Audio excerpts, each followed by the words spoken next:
Hong Kong will scrap visa-free access for Filipino diplomats as punishment over a fatal bus hostage crisis in 2010.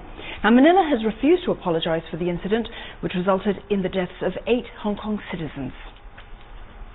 Now, they were killed during the bungled rescue attempt. Chief Executive C.Y. Leung says he will not rule out further action to force Manila to apologize. Now, the city also wants compensation and punishment for the officials involved. But Mr. Leung acknowledged that some progress has been made. We welcome the continuation of dialogue between us and the Philippines to bring the matter to a final conclusion. The good progress has been made with regard to the 3 of the 4 demands of the victims and the families.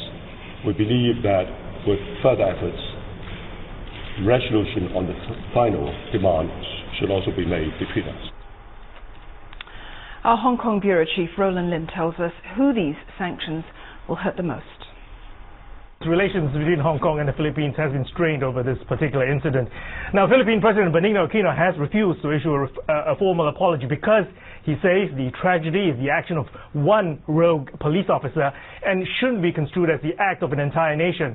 He has, however, conveyed his deepest condolences to victims and their families, but knowing full well that if he did give a formal apology, it would open the Philippine government up to legal reparations.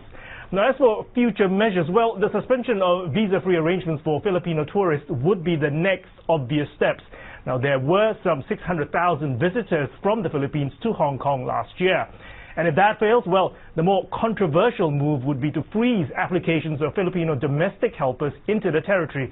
Now, this will hurt the middle-class families, though, who are heavily reliant on maids here.